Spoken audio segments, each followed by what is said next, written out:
So if we are thinking about either for ourselves or the people who are working for us, what can we do? What is it about burnout that we can sort of unwind? Yeah.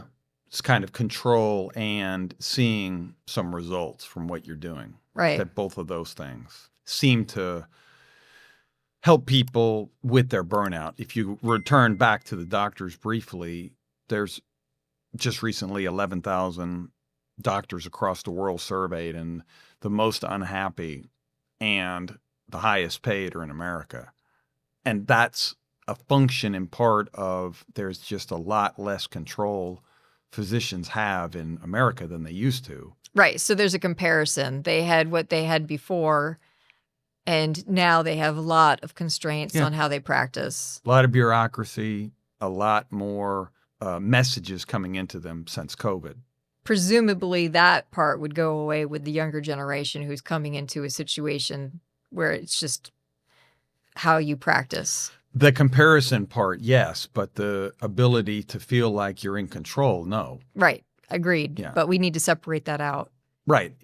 If you're a manager listening to this and you want to try to do something, you're looking at where in the work that my people are doing can I give them more control over the work? That's the micro. But also, how can we show progress faster? Or even if we can't show progress, at least give praise for we're on the way. Right. I think about professions with a very high turnover rate, like teachers. I wonder how much of the teacher turnover, and we're not experts in teacher turnover, but it seems like, especially if you're working at a place where you're not seeing the progress of the students.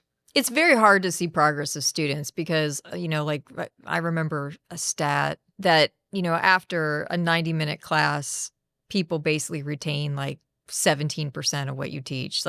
You never know in a room who at any one moment is actually paying attention, because about every 15 minutes, everybody is clicking off. Yeah. It's just the way that the brain works. And so teaching is really hard to feel like you're making an impact, because you don't know what single thing you said is going to stick to anybody. And then it will only be a percentage in the room. Every field that we're in has some burnout in it. I can think about people get burnout in the Army. During the 9/11 era, there was a huge departure of very senior people who don't normally leave, just throwing their pension away. Basically, if you go for 20 years, you get a beautiful pension, lifetime health care. And so the general conventional wisdom is that anybody who's gone 11 years stays for 20. And so there's no exit of people who from year 12 to year 19, nobody leaves. Yeah. And in the post 9/11 era, you had an exodus of people with 14, 15, and 16 years. Which that's crazy. 16 years, I can't imagine. And that never happens. I mean, there was a certain rank of the, on the officer side, the majors, the fourth level of officer in the Army, they were leaving. And this can't happen. How does this happen? And it was both of the things that we're talking about. I mean, everybody's decision is certainly has an individual component, but the big, broad reasons were: reason one, too many deployments going too fast. It was we were trying to have a lean force, but then we had all these commitments. And so you were throwing people into what seemed to them to be almost back-to-back deployments, some of them up to a year in length. And that's too much. On the one hand, you can actually burn people out in the ways we've been talking about. And then the other piece was that the Army itself is highly bureaucratic and rule-bound.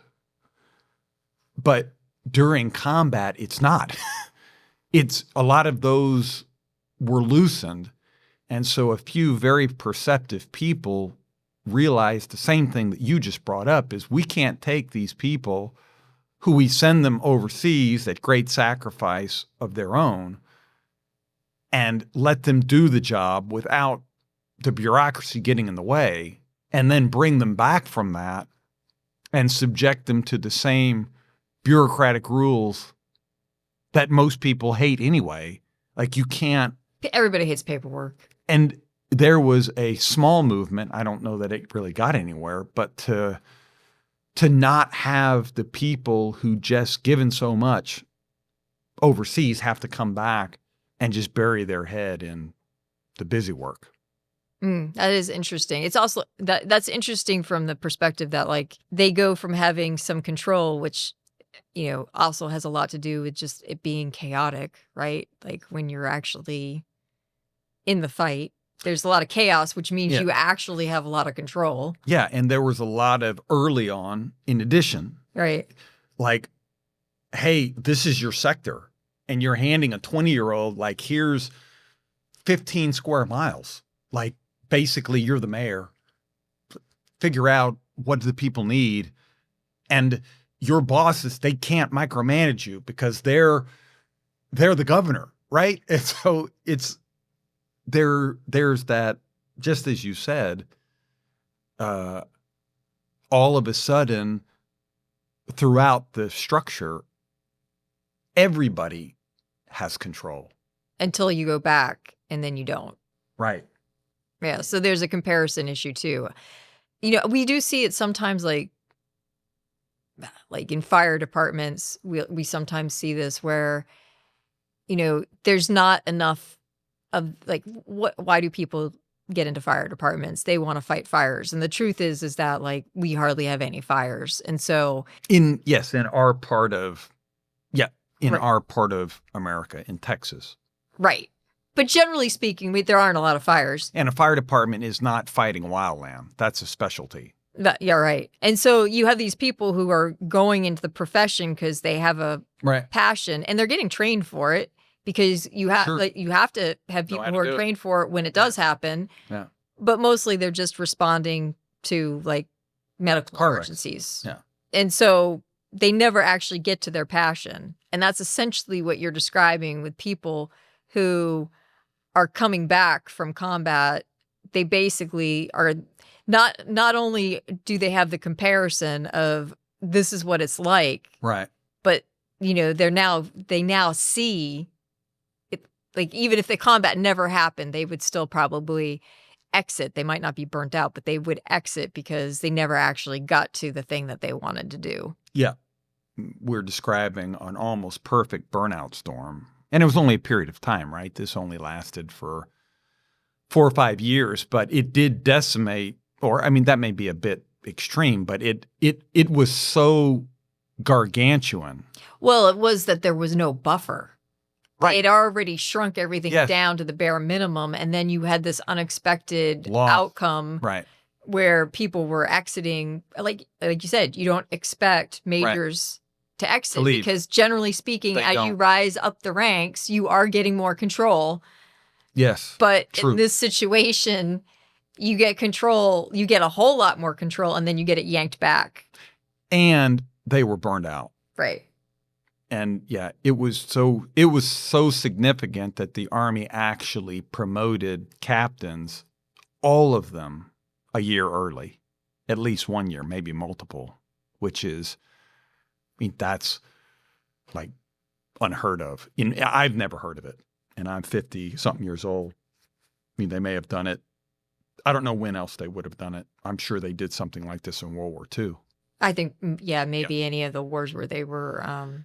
Right, where there was a true, let me use the word crisis, but here we're talking about this unusual topic of burnout and then its affliction on the people who your organization relies on the most.